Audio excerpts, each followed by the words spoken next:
Hi, everybody, and welcome to the Monday Aftermath Show. I'm your host, a big and furry bovine, as we introduce a whole new character on Moohead Radio. This is the big cow of truth. And we know we have the white marshmallow of hope who's faded. He's faded now. He's kind of drifting out of the way, and instead we have the big cow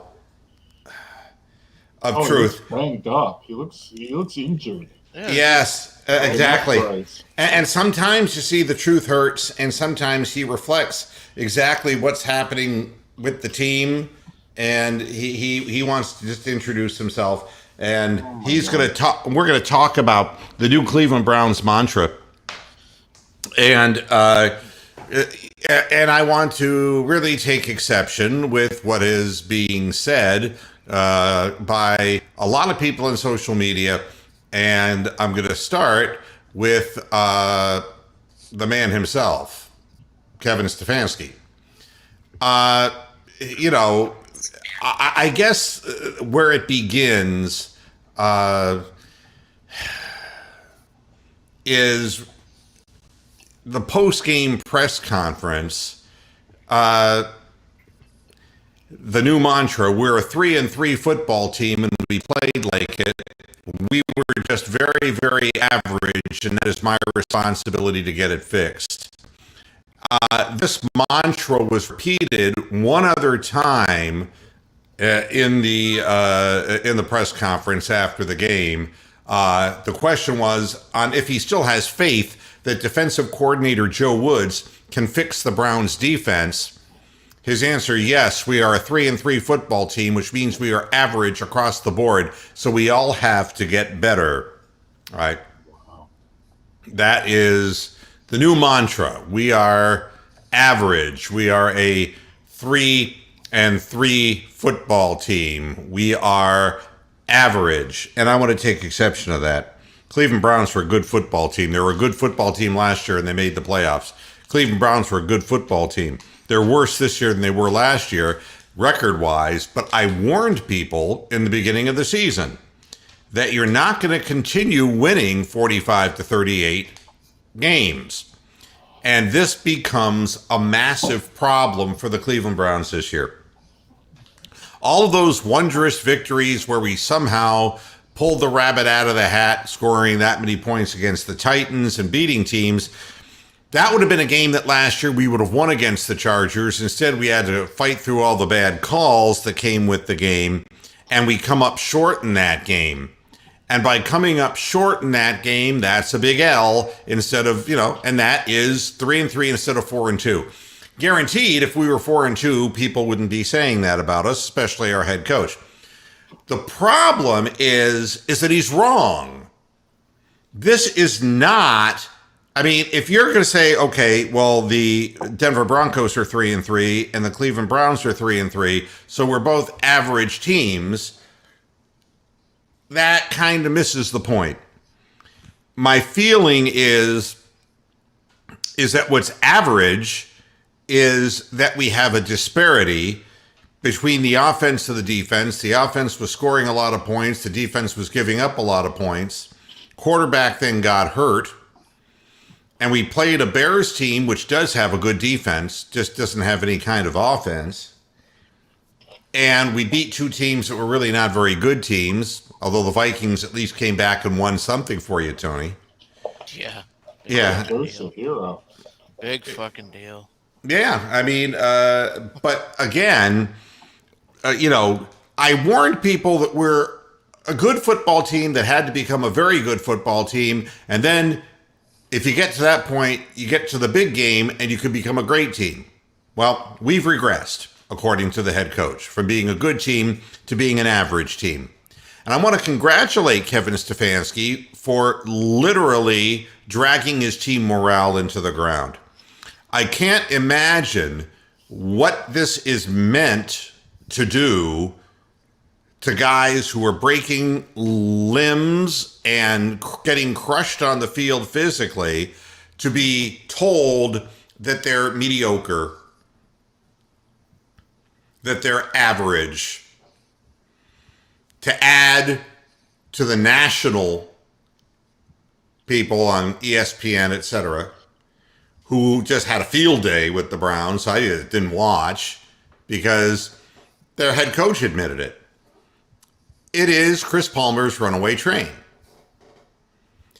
Kevin Stefanski has shown his ass.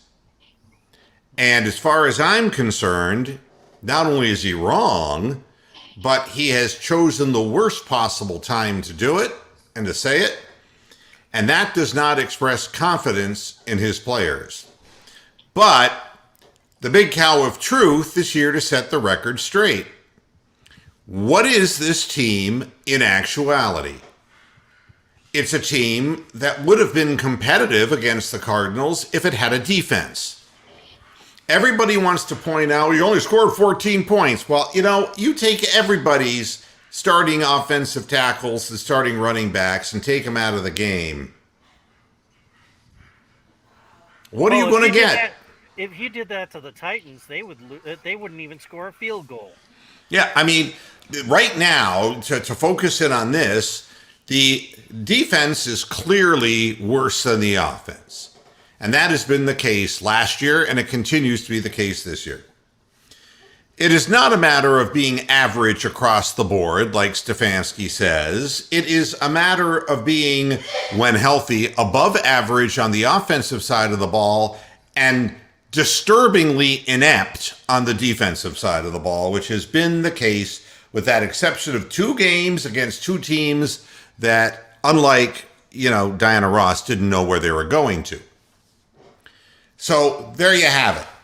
We are not average across the board. Nick Chubb is not average. Kareem Hunt is not average. And I'll go further and say Baker Mayfield is not average. That is just not the truth. And that's what bothers me, is when the head coach even comes up with this kind of crap. And what it is his way of saying, well, I'm not going to favor one group or the other. We're all in this together. I'll tell you what's really average is the play calling. I'll tell you what's really average is not getting players open downfield.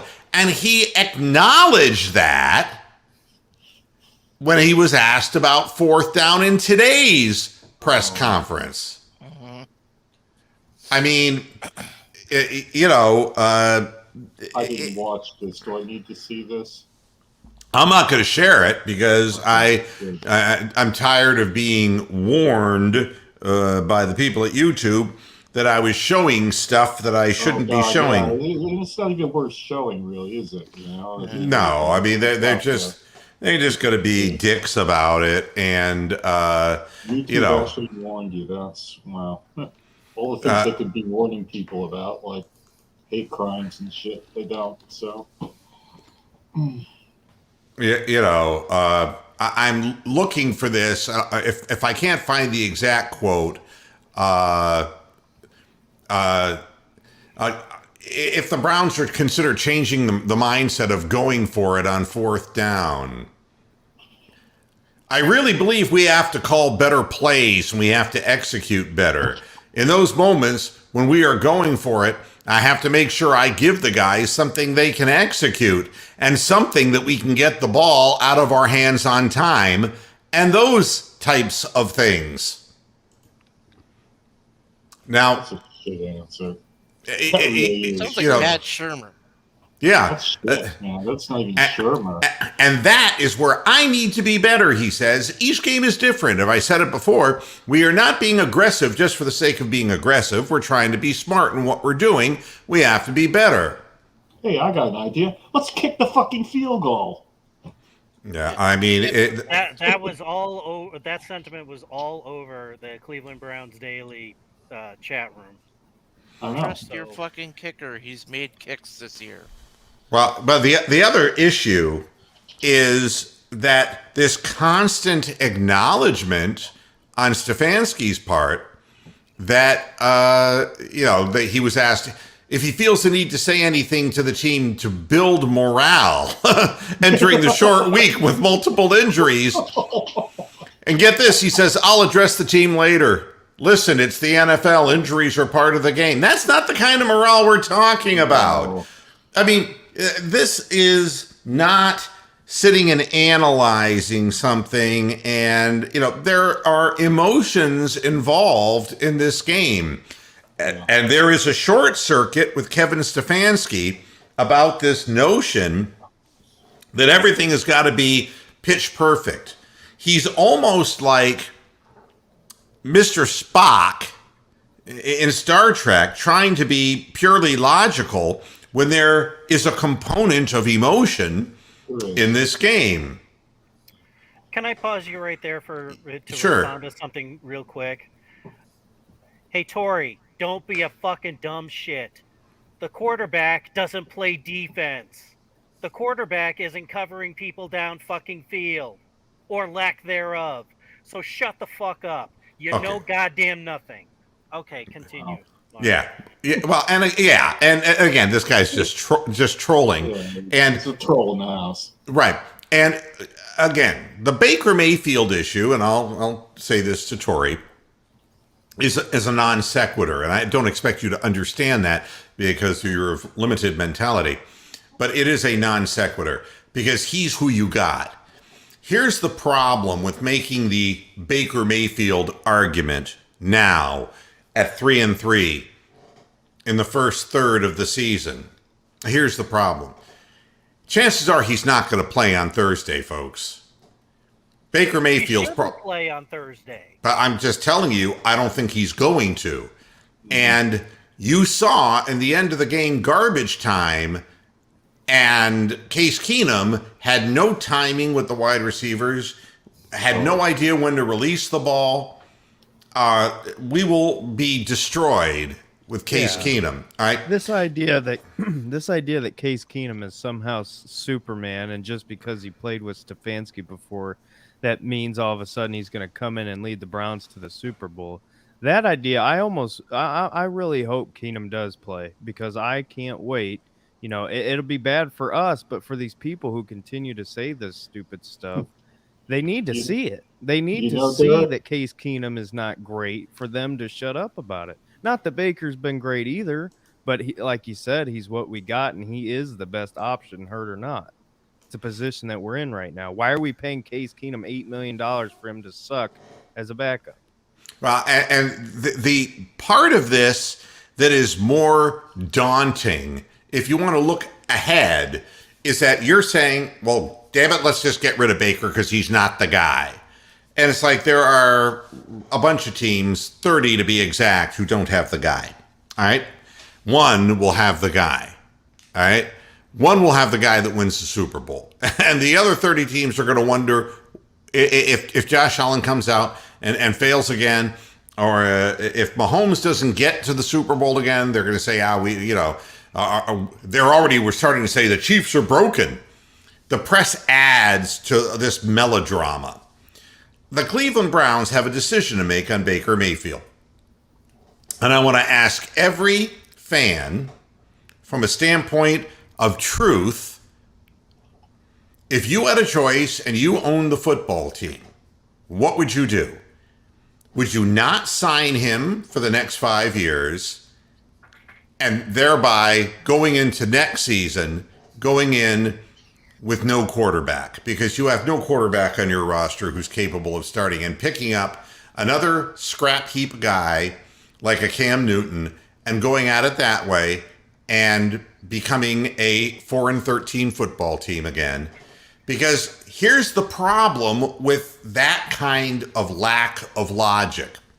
The Cleveland Browns have a problem on their hands. We've got a bunch of really talented, great offensive linemen who are injury prone and have been for some time. Go back and take a look at J.C. Tretter when he was playing for the Green Bay Packers, how many games that he missed. Take a look at Jack Conklin and see how many games he missed. And now take a look at Jedrick Wills. And Bitonio, who's like the new Iron Man, plays hurt. And there's been a bunch of informative articles on what he's playing through. Mook, can I answer that question, though, real quick? Sure. And it might not be a popular, thing to say just because of the history we've seen it. But I am not paying Baker $40 million right now. If I'm controlling the team, assuming the season finishes out how it's kind of gone so far, which that's another thing. There's still plenty of time. It's not like it's the off season tomorrow. But I'm franchise tagging him. I at this point, I've been on his bandwagon since before he was in the NFL. You guys know how much I like Baker, but the reality is, what recently have we seen to make him a transcendent quarterback? Not that you can go out and get another one. That's not what I'm saying. Right. But my point here is I have not seen it enough recently for you to get 40 million, 35 million, whatever. So I would franchise tag him another year and just see, okay, hey, next year, you know what? Get your surgery, do what you need to do with your shoulder. Next year, we're going to take the pressure off of you for this season. We'll franchise tag you. Next year, prove to me that you should be our starting quarterback. That's what I would do. And I know that causes a lot of controversy and people are going to hate that. But at this point, I think that would be probably the smartest decision versus throw the contract at him, see what happens. I don't know. That's just my thoughts. I don't where we're at necessarily right now. think that you have to pay him that kind of that he would hold out to make that kind of money anyway. I think you can get away with paying him 25 to 28 million and still have with the sell of, okay, we're going to retain as many of these superstars as we can so that, we continue to have a productive offense and a productive team. And you're not playing for a, 5-11, 5-12, 4-13 squad. Yeah. And here's the truth, though, is you look at teams around the league who had an above average quarterback, but not good enough to get over the hump and win the Super Bowl. All right. And what they do is they eventually get rid of that quarterback. Yeah. And they invariably pick up, like we did, a bunch of scrap heap quarterbacks. Like, I mean, well, yeah. I mean, there's a bunch of teams who you end up putting yourself back into a rebuild situation. And the Browns are a lot closer to a rebuild than they are to a Super Bowl right now. Because with all the injuries that we're sustaining at critical positions, and the guys who are playing are veteran offensive linemen, and we're trying on the fly to train new offensive linemen to do what the old ones do. And you saw what happened with that. I mean, you can talk all you want about Baker Mayfield, but, there's pressure coming from every angle, and there's not the run blocking. There isn't the precision, and the timing isn't there. And these guys are first-year guys who are likely, based on where they were drafted or what practice squad they came off of,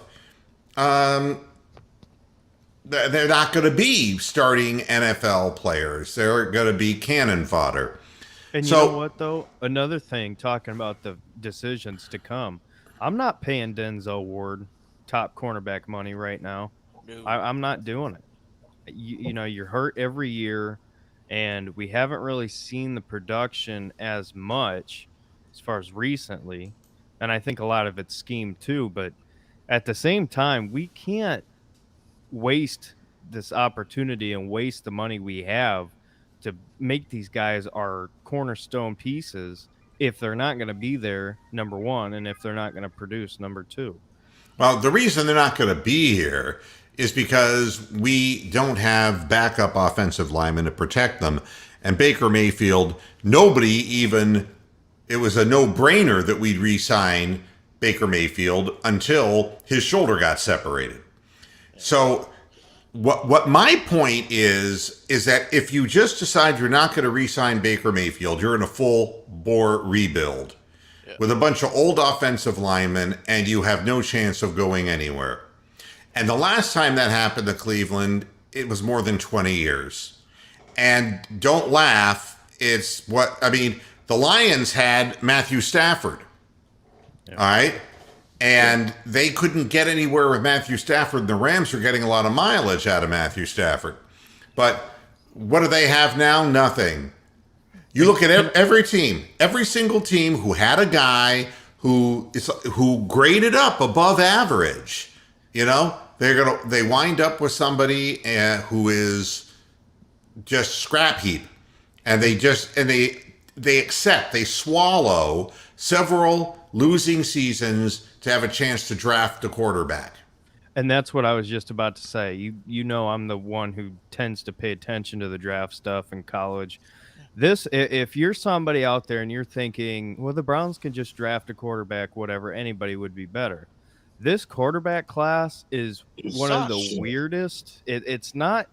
I don't want to say that there's not guys that I don't think will be good, because Matt Corral out of Ole Miss, I think he's going to be a great player. But the bottom line is, if you think that you're just going to say, okay, whatever, we're done with Baker, we're going to pick a quarterback at 26, whatever. That ain't happening, because there's no guy right now in this draft class that you're going to bring in to start day one. All of these guys coming out will be sitting for a while. You're looking at Rattler and Corral are the only two quarterbacks that I would consider as NFL stars. And Rattler Rattler's benched on his own team. Yeah. And if you're looking at it, if you get rid of Baker Mayfield this year, you're going to be the Texans next year. You'll have a third-round quarterback, because the Browns aren't going to pick in the top 10. They're going to win some more games. Will they make the playoffs? It's yet to be seen. But they're not going to finish, 3-14 or 4. They might. They may shelve Baker Mayfield and tell him to get the surgery. This is just as Jimmy Haslam. Yeah. We cannot say what will and will not be done, but I will tell you this. If I'm the Cleveland Browns, I sign Baker Mayfield and pay him the money. Oh, yeah. And the reason is because you have a fan base and a business that has been an abysmal failure for a long time, that has been turned around to some degree, predicated on offense being more precise due to good offensive line work and good running backs, and the next year drafting talented defensive players.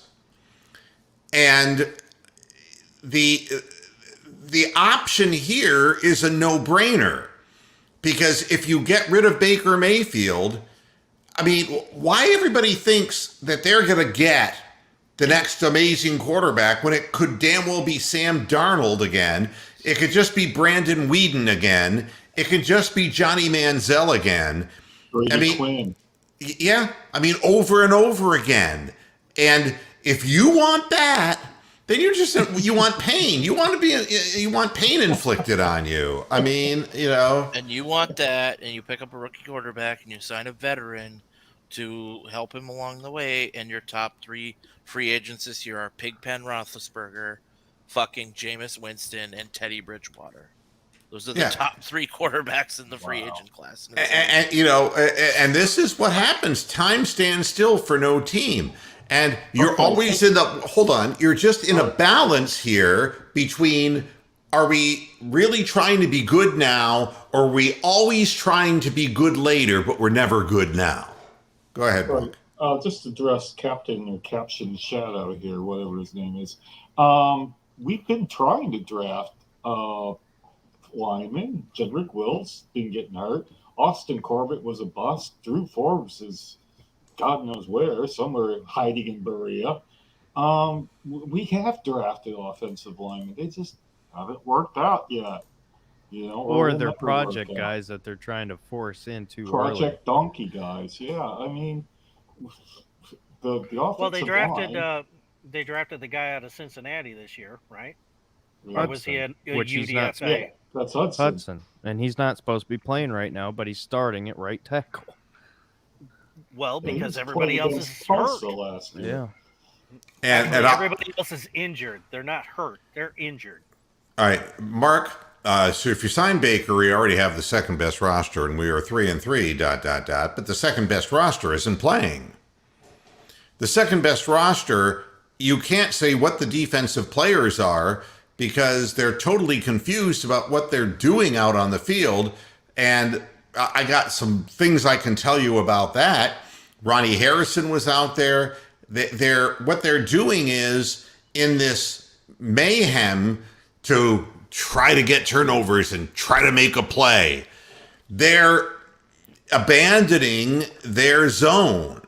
And why we're seeing these people get behind them is that they're biting on things, trying to make plays and anticipate something instead of just doing their fucking job. And the defensive coordinator is making this much more complex than it needs to be. And he has a failing record as a defensive coordinator in the past. Yes, Bronk. Did anybody else, or was it just me, who bought into the silly hype at the beginning of the year that we got these guys from the Rams, Troy Hill, John Johnson, and we got Anthony Walker from the Colts, and they were going to magically solve our defensive problems? Well, the defensive problems are not getting solved, and the only time we win is if we overwhelm the fucking poor offensive linemen that we're playing against, like we did against the Bears and the Vikings. If we don't overwhelm these offensive linemen, which we had the chance to against the Cardinals because they had half of their second string out there, I believe, or some of their second string, we did nothing, you know. We never got anybody off on third down, and that's the secondary not knowing what they're doing.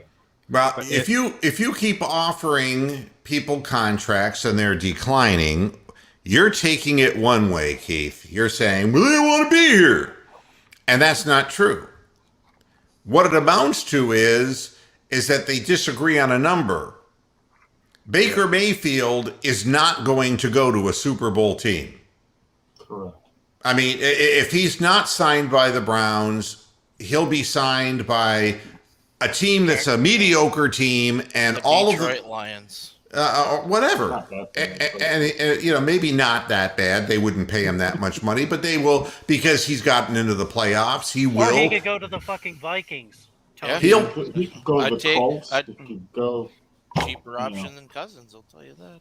Yeah, I mean, so the fact that they offered Ward and Mayfield contracts isn't even. It's like my feelings don't get hurt. It's business. And what gets hurt are the players. They get, you know, broken arms, broken legs, ripped out knees, torn labrums, and all kinds of stuff. And if he don't make money now and make hay while the sun shines, then it ain't never going to happen for him. So from his agent's perspective and his agent, they're pitching for the best number they can get. And the Browns open up with whatever offer. And then they say, well, we'll just go ahead and play the season and see what happens. And, you know, Jimmy Haslam is like Mr. Burns, you know, he's, you know, the money. And he is going to sit there and say, well, you know, I guess his value's going down by the minute. Going down by the minute, man, because, hey, now his shoulder's busted up. And Release the hounds. yeah, he's not really worth it anymore. So there's all kinds of stuff, you know. And then, of course, we have the head coach saying, well, he's average. And that's a great way to make a guy want to play for you. By the way, Baker responded to that comment in his own way. And he said, our backs are to the wall, and I like where we are.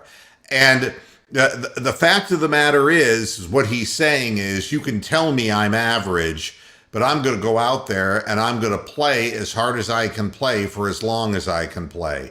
And we have a disruption. The disruption in the organization is that the defense can't hold anybody legitimately who has any kind of a downfield passing game. And yeah, we can beat up on a kid who never played in an NFL game before. But realistically, there's no pressure that we're going to put on mobile quarterbacks because Myles Garrett is hurt. His knee is hurt. Clowney's knee is hurt. You're not going to get the same pressure just rushing for. And now that, JOK is gone for a protracted period of time with a high ankle sprain, Yep. yeah, you're not going to get any safety blitz action either. This becomes a big picture of failure, and the Browns are not going to make the playoffs this year. And if you want to blame Baker Mayfield for injuries or for a bad defensive coordinator, look, Baker put up so many points last year for this organization to get them into the playoffs. You expect this guy's going to bail everybody out when he's got no blocking in front of him and no running backs around him. That you're going to cast him into an empty backfield and where everyone knows he's throwing, and with 2 backup tackles, and you're wondering why he's really forcing it and trying to make a big play. If you're convinced that you can't do any better in the draft than what you've done, and that, then go ahead and get rid of the quarterback. But I don't want to hear complaints when you are 3-14. I don't want to hear complaints from people, because you either want to win more games than you lose and really try to make the playoffs, or you're just out there like the Cleveland Indians, just trying to make money out of the sport, the team that you own.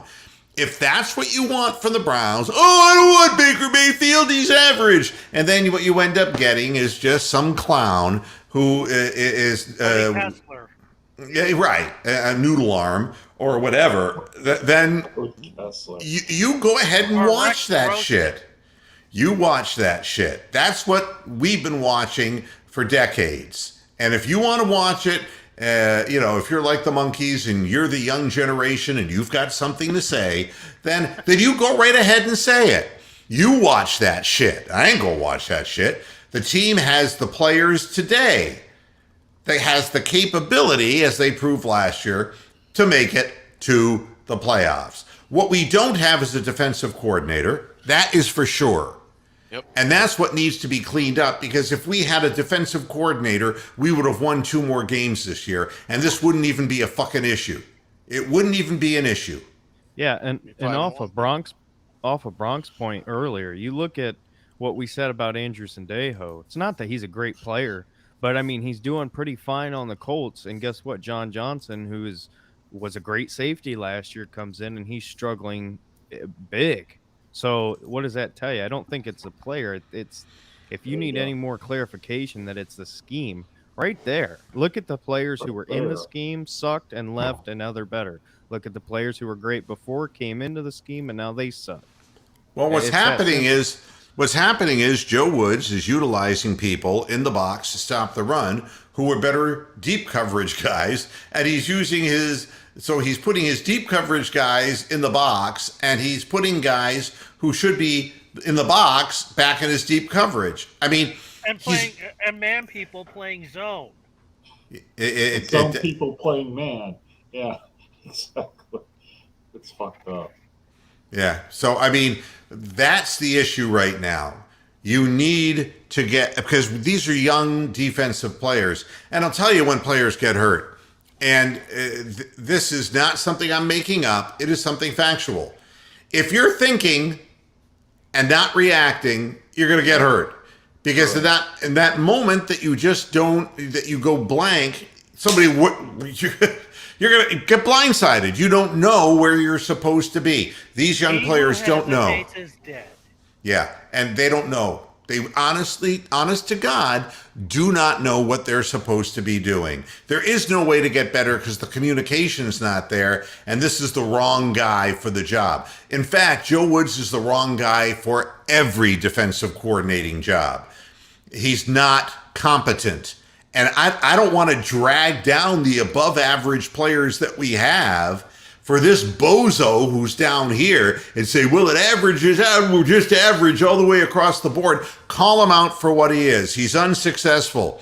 He hasn't made the transition in year 2. The defense is worse because it has more talent than it had last year. And the team invested all that money in these young defensive players who are not being allowed to do what they do best, which is man-to-man coverage, press coverage. They've ruined Denzel Ward, absolutely ruined him, to a point right now where he's so frustrated, he doesn't know what to do.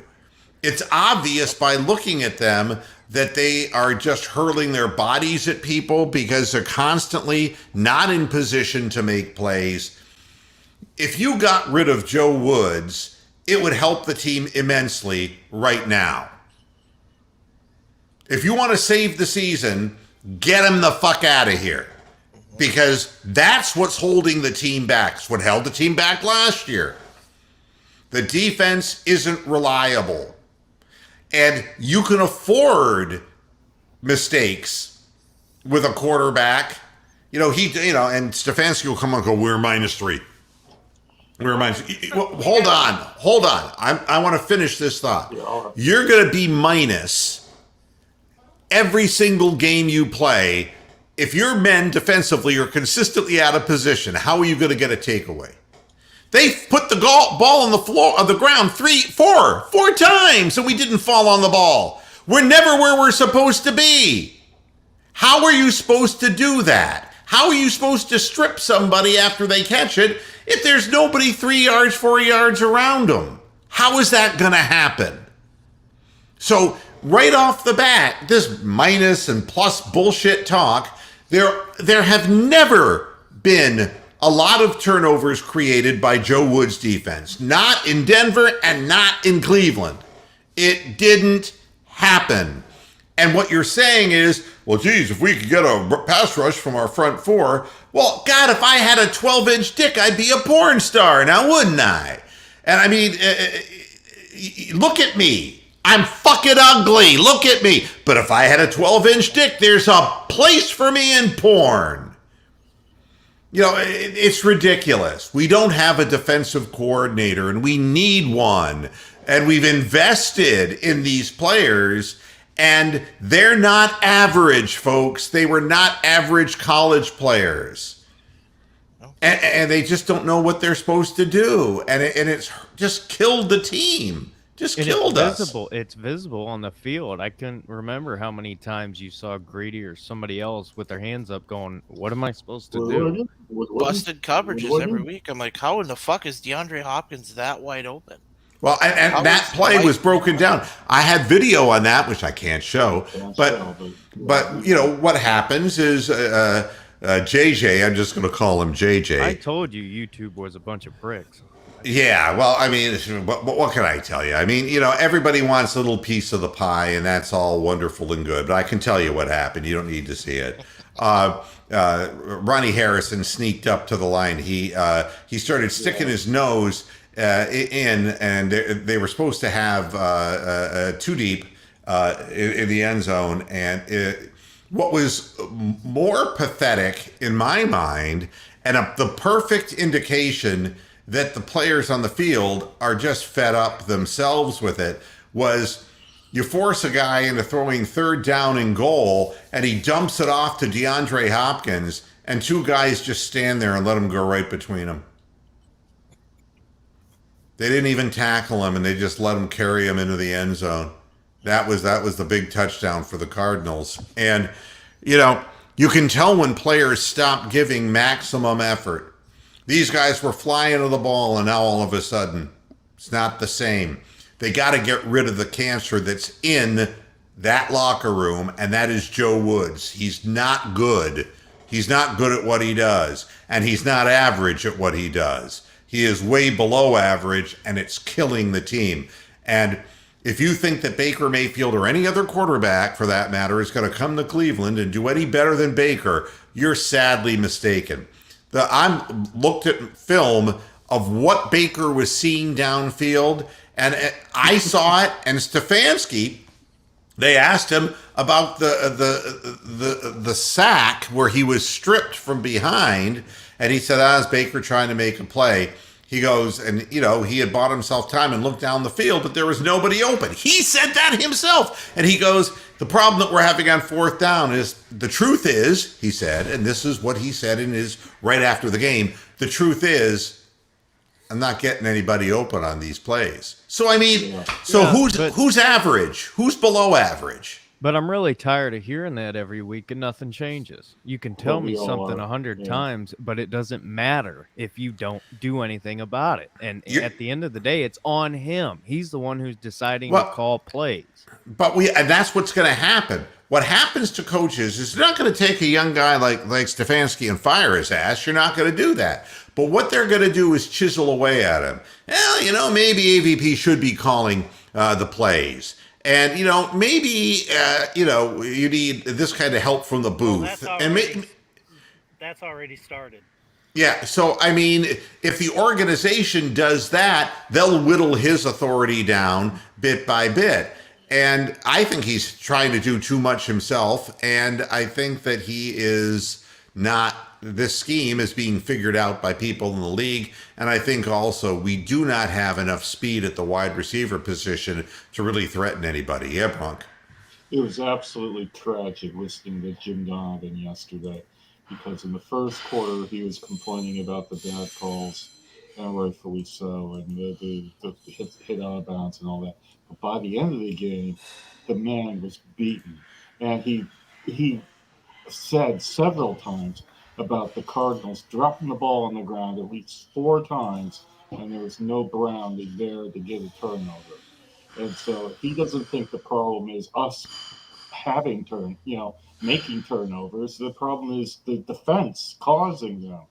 We're always going to have interceptions and fumbles on our side of the ball. I mean, that's part of the game. But when the other team drops the ball that many times and you don't even get one of them. I mean, there are a lot of old guys, guys like Callahan, who's done a great job with the offensive line. I would hate to see what Hudson and Hance would look like if they didn't have a good instructor like Callahan. Yeah, but I mean, I think any experienced defensive coordinator could make this team, an 11-6 or 10-7 team, and we'd have a chance of making the playoffs. Again, I'm just going to keep reiterating over and over again. You got to make the playoffs to win the Super Bowl. And I would rather keep the personnel who are good people who prove they can get us there than constantly trying to reinvent the wheel, and we never get anywhere. We just spin our wheels and we never gain traction. So, it's... Well, we got to win 4 out of the next 5 games. We have to make the playoffs. We have to be 7-4 by the first time we play the Ravens. Yeah, I mean, and what does it tell you that Greedy Williams gave up a 34-yard completion to 39 or 38-year-old A.J. Green? What does that tell you? And what it tells me is he thought he had inside help. He thought he had inside help. And that's what the film shows, clearly. But nobody's where they're supposed to be. So, you're never going to get a turnover. And our quarterback, half the Browns fans loathe now, and because they're brainwashed by the media, because just like they're brainwashed about everything else they see on television, they're getting down on Baker Mayfield. But we never have a short field to work with, folks. We don't get turnovers. That's right. I mean, every drive that we have goes the length of the fucking field and takes us 5.5 minutes to do it. Yep. And we're still scoring 30, 40 points in a lot of our games. What are you complaining about? And quit bringing the ball out of the end zone. Just kneel it or let it go through. Because every time we're downed on the 20 or the 18, how about we get them extra 5 yards or whatever? You don't need to try to prove you're the fastest person on earth, Anthony Schwartz. Well, Anthony Schwartz is a wasted pick.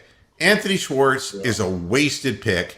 And that was the ridiculous grasping at straws pick because they realized, holy shit, we don't have any speed at wide receiver. But speed isn't the only consideration. We got to have somebody with speed who knows how to run a pattern and isn't afraid to get hit. So it's the difference between drafting Ron Brown, the Olympian, and Tim Brown, the football player. That's right. And Equal speed. One has hands, the other does not. that's right. And on pattern, it's just route running in general. How are you ever going to get one other thing Stefanski said, he made reference to the fact that the receivers are running the patterns too shallow. I mean, what does that tell you?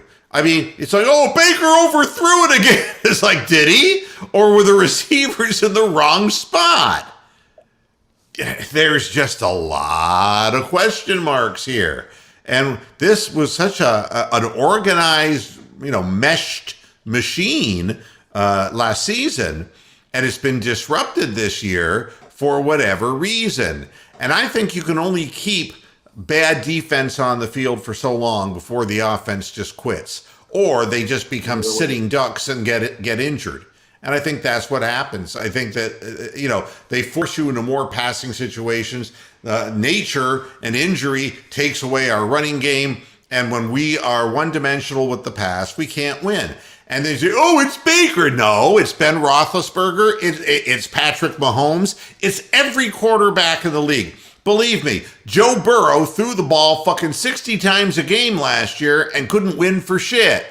You look at how many times now Burrow's throwing the ball, and it's way less than it was last year because they at least have some kind of balance. Nobody's going to come in here and throw the ball and just become the mad bomber and win. It's Joe Mixon for the Bengals. Joe Mixon's actually fucking healthy. Yeah, I mean, and the running game does mean something. And if you're looking at, you can look at Herbert playing against the Browns and Herbert playing against the Ravens.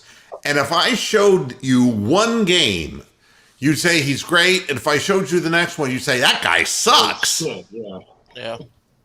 So, I mean, but you tell me. I mean, handing the ball off to Eckler and he gets swarmed at the line of scrimmage every time he touches the ball, then they have to pass the ball. Now suddenly there is no surprise to this thing, and now Herbert goes back to throw, and he throws, the men are double covered, and their defensive secondary knows where they're supposed to be.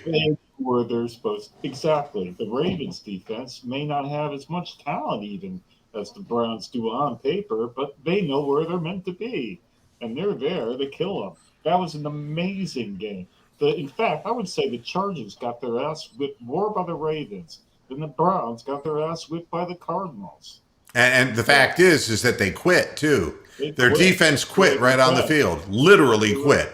So I don't want to hear, the offenses will really be, if the offense can't score, the defense eventually lets down. And if it's just the opposite the other way too. This is a team game. And usually, for years and years, we saw the offense be shit with all these shit quarterbacks, and the defense would be pretty good, keep us in games till the middle of the third quarter, and then they would fucking give up, and then we'd lose by giving up 21 points in the fourth quarter. That went on for all during Hugh Jackson, Pat Shermer, and Mike Patton, and all that lot. Now it's the other way around. I think it's safe to say, Mr. B, that, I think that obviously whatever it is he's doing schematically has been diagnosed, and I think that he just keeps hitting his head against the wall harder. And the problem is we need some creativity, and it's not happening. And that is a problem. And there ain't no quarterback going to throw to these slow receivers who are blanketed and successfully fit the ball in. You're not going to get away with pulling a Paul Brown and yelling your fucking play across the field at the opposition and still having success. You're not going to pull that off in 2021, 2022. It's not going to happen. Yeah, and, so, yes, it's been figured out to some degree, but it's always a fluid situation in which you introduce new things and you try not to be predictable. But Stefanski seems to be a very pedantic individual who's just, it's all about, we have a nice little cubby hole for every little thing here. And he attacks this the same way week after week. And in the end, it's like, well, we didn't execute. But if nobody's open, the quarterback can't execute. And Baker Mayfield, his whole career, has been an accurate thrower. He is not an inaccurate thrower. and he has a strong arm. He threw that ball 59 yards in the air on a Hail Mary and he got it into the end zone. So he doesn't have a weak arm. All the things that you could say about quarterbacks of ours in the past, none of them apply to Baker Mayfield. And but you instead, what can I tell you? You actually took a step back getting rid of Kaderil Hodge. What does that tell you? Yeah, I know. I mean, we're not getting help from the wide receiver position. Odell Beckham is not, what's left of Odell Beckham is not what it once was. And Jarvis Landry has been progressively beaten up through his career. Being a slot receiver, that's just not an unusual thing. And really, Austin Hooper's never opened. The tight end scheme, this 3 tight end thing, has been figured out. What a waste of money that was. It's slow. It's all real slow action that teams are easily covering. And it's a problem. And, could this guy be more wrong? Can this guy be more wrong? What a fucking moron. I get a kick out of things like that. You made a very good comment on the post game, which I watched earlier today because I couldn't watch it yesterday, about that this team would have been great in the 1970s, in the 1980s, when that seems the way our offense is designed to be, like the Mercury Morris, Jim Kick, Bob Greasy, throw the ball less than 30 times, have one decent receiver, and win with your defense. But the football's changed since then. What worked in the 80s in the 70s isn't working now. And, Keith, the deal with James Hudson is he was drafted in the 4th round. What did you expect? He came out of the University of Cincinnati. What is it? Tulsa. Every week. That's right. What is it you expected? I mean, they were saying we might be able to mold this guy in a couple of years, and all of a sudden he asks J.J. Watt. I don't know what you expect. I don't know what fans expect. You're not going to win with these players, and we're not going to win on Thursday. And I hate to tell you, but Baker Mayfield, the fact that he's having another MRI, they want to see how badly ripped the labrum was. And I already told you 2 weeks ago that is an injury that the biggest fear of mine was that Baker would get hit, and by being hit, it would increase the size of the tear, forcing him into surgery now. And it was a downward chop by J.J. Watt. Well, the most heartbreaking part of yesterday's game was when Baker was on the ground and J.J. Watt had his head down on the ground. Yeah, he immediately ripped his helmet off and knelt down next to him. I thought Baker had died at that point. I just looked at Watt and I was looking at him and I thought, oh my God, is he dead? Nobody wants, except for James Harrison and people who are obvious criminals, nobody really wants somebody to get hurt like that. That's heartbreaking watching that. That really, I couldn't be on the post-game show, There, but for the grace of God go I. Any player, and they all go into a circle and kneel when somebody gets stretchered off the field, because it could be them next. Nobody wants to see that happen. It's just like that Steelers game last night. I don't know if you watched it, Will. I know. Yeah. About 25 seconds left in the game, a Seattle player got knocked unconscious. And yeah, I saw that they stretchered him off the field. And it was really a rather innocuous-looking film on that. Yeah, but you saw all the players of every team around in a circle. Sure. Like one big brotherhood. So, I mean, that's, yeah. Yeah, I mean, and Baker said it has shoulder feels like shit. Does it hurt worse than it did the first time? Yes, it does. Yeah. Of course he tore it further, and this is now the reason why I believe that he's not going to be able to play. He might get shut down. Yeah. Right when he said, and then the whole thing. He could end up with the Greedy Williams nerve damage in that thing.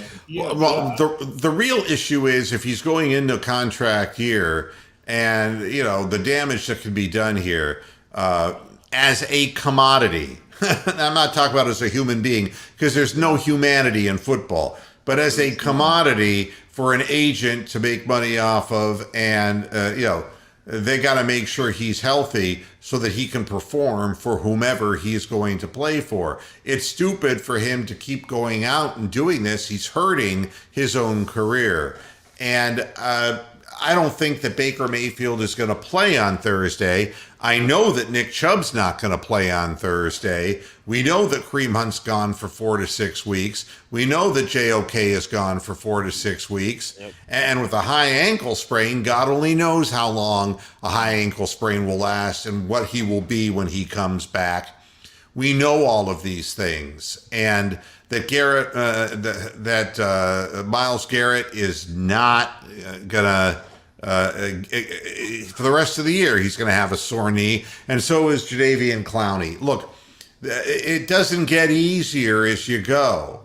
What the Browns need to do is try to figure out a way to stop all of this. And if Baker Mayfield can play, he should play, but the bottom, because you will have no chance of winning a single game for the rest of the year. You will lose every single game you play. So it's a real bad decision they've put themselves into because they don't have a backup quarterback, and they even know they don't have a backup quarterback. They won't even put the guy in the game until Taps is over. I mean, the only time you see Case Keenum is 10 minutes after the fat lady sings. Right. I mean, there's no belief that he can do anything. So, and both tackles are not going to play on Thursday. That's correct. Okay. Right, yeah. I can see Conklin or Wills. Yep. So what are you going to do? I mean, you pray to the baby Jesus that you're playing a poor team and they're coming to your home stadium and you might be able to sneak one out and be able to get some of the guys back. But then your divisional stuff starts, you see. Mm-hmm. Right now, the Cleveland Browns can't beat the Steelers. I'll tell you that right now. Or the Bengals. Can't do it. Nope, can't do it. And not with the personnel that they have out there and with the average moniker that the coach has given them. It's just not going to happen.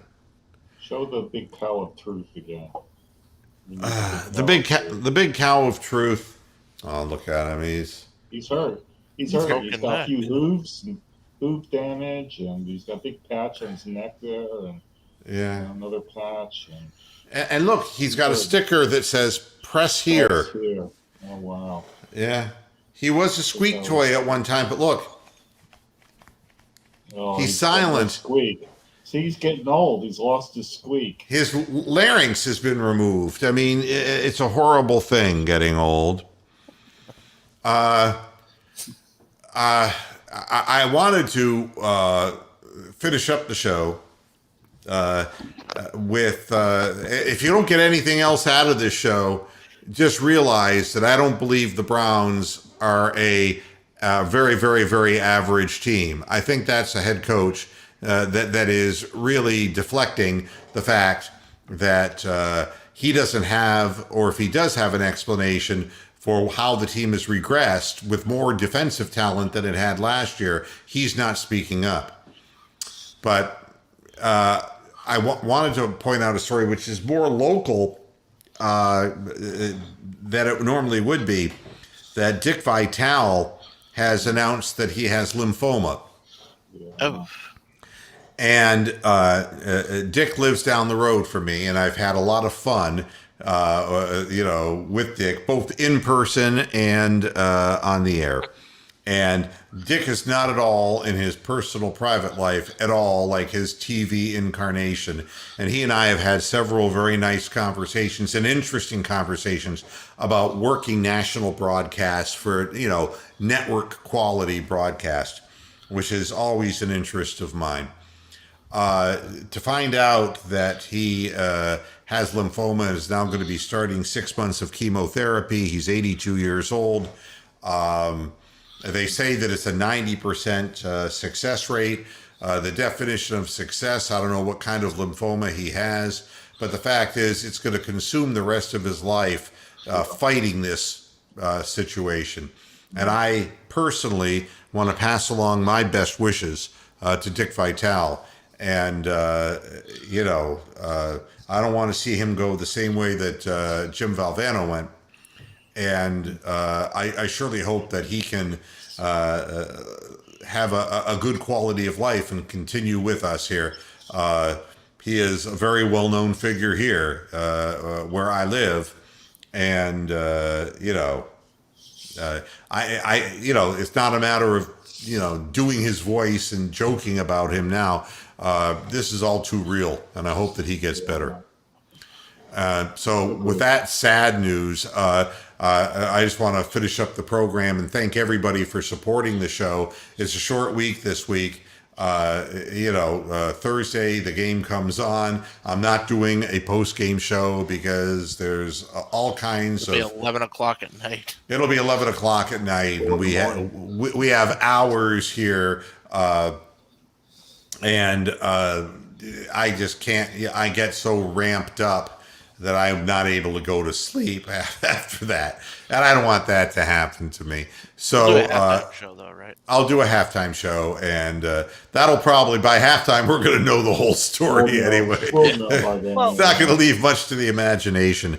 And then we'll be back again the next day to discuss the aftermath at the same we have time. an hour, so. Yeah, so we'll have plenty of time to talk about it the next day. So thanks everybody for tuning in, and I will see you again on Friday. And let's just hope that the Browns can just do the best they can. And the other thing I wanted to point out before I get out is that for those saying, well, Case Keenum should play, today's a walkthrough, tomorrow's a practice, Wednesday's a walkthrough. There's no way the Case Keenum can get up to speed to play this game effectively. It's impossible. If Baker Mayfield doesn't play, we're going to score like 6 points the whole game. Yeah, you're going to get, it's going to be ugly. So what is that, Bronk? Is that big vagina? Huge vagina. Yeah. So everybody enjoy the game, and we'll see you the day after. Until then, hasta la vista. No, I guess I'll see you at halftime. So you'll be able to. Yeah, we'll commiserate at halftime. So I'll see you at halftime on Thursday. Until then, hasta la vista, Pastor Heads. Good night. Thoughts and prayers. See you on the replay.